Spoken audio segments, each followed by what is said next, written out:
Hey guys, welcome to Boxing Squad for boxing news and views from around the internet. We have some major changes in the WBA rankings. The top 15 has been updated. Anthony Joshua is in as expected following his loss in June. We have Fres Oquendo almost out of the rankings. We'll get to that shortly. And also someone enters the top 5 that could potentially be a guy, a viable target for Tyson Fury to take on for his next fight. So we'll talk about it. Buckle in. Let's go. Starting at the top, we have Trevor Bryan. He is the interim champion. So bear in mind, we have 4 champions. We have Andy Ruiz Jr., full champion, Manuel Charr, otherwise known as Mahmoud Charr, his birth name, regular champion. Then you have Joe Joyce as the gold champion, holder of the gold title. He's above the rankings, above Trevor Bryan, and Trevor Bryan, of course, is the interim champion. We know that Trevor Bryan is going to be facing Mahmoud Charr at some point in the next couple of months.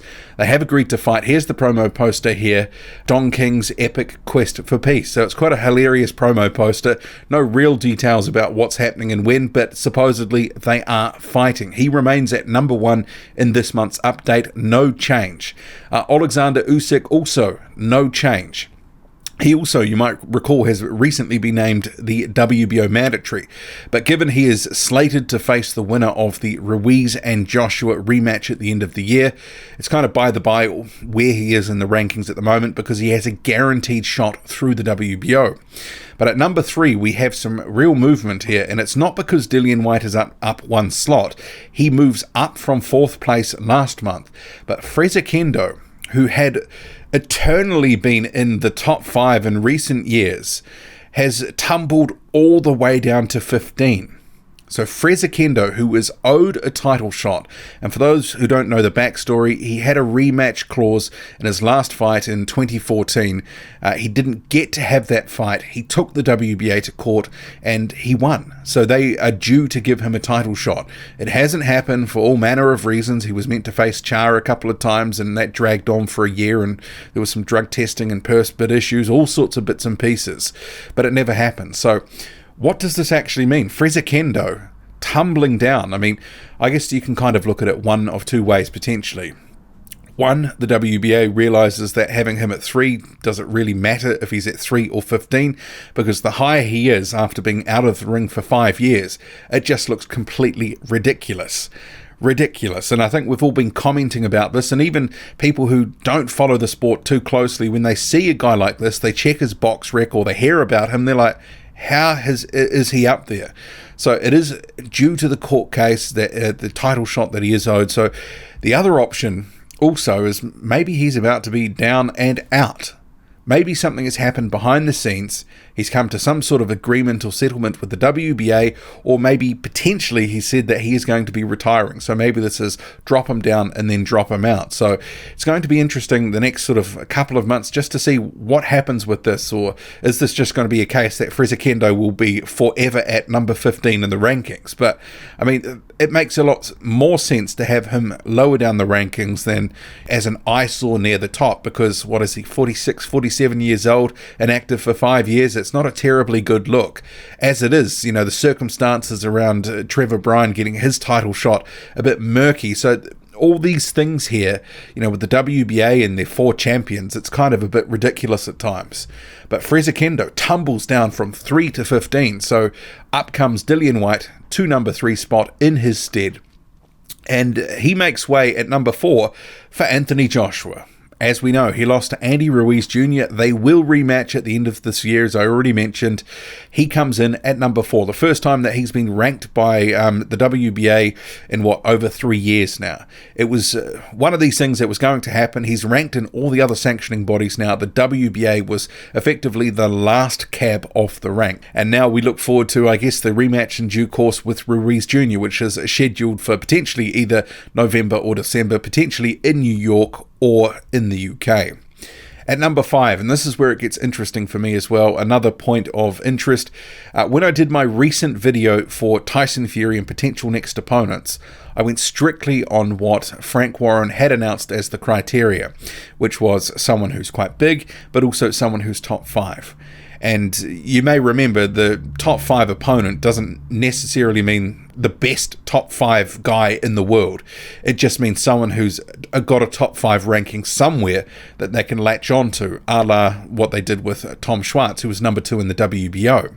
And Otto Wallin, he climbs into that from 5th spot in the WBA rankings, having been 6th last month. He could potentially fit the bill here. I didn't include him last time because he wasn't actually meeting all the criteria. He is a relatively big fighter, 6'5.5", same size as Schwartz.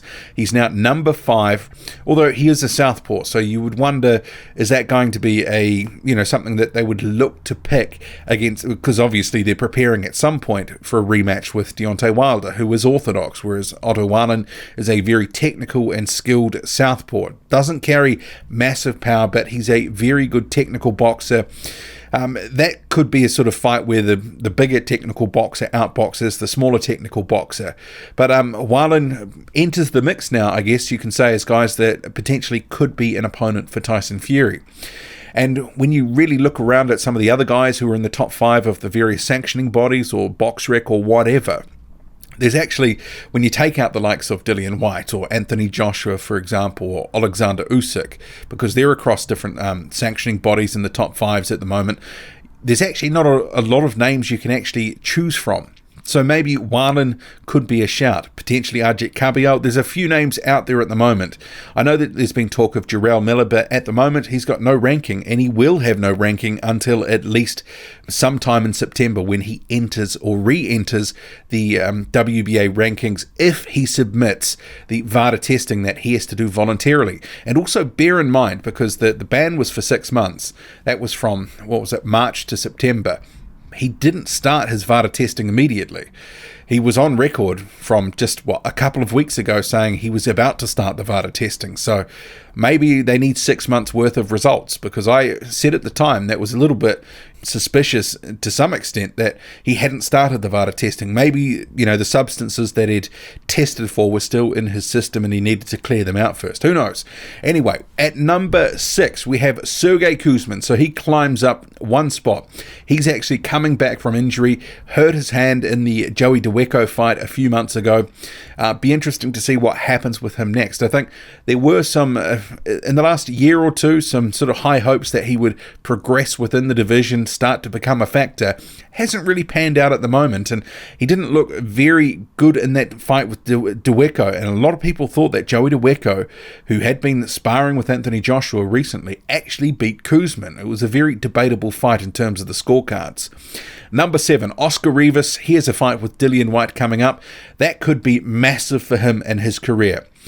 We have Filip Hrgović. He is at number 8. He climbs 1 spot. So we've seen a few of these guys like Wallin, Kuzmin, Rivas, Hrgović, all climbing up 1 spot.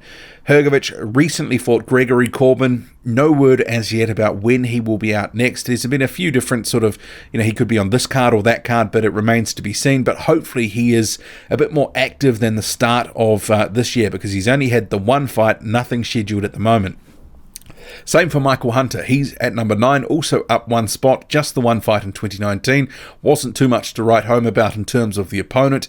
Guys like Hrgović, Hunter, even Kuzmin to some extent, and even Wallin, because Wallin is going to be facing BJ Flores later this month.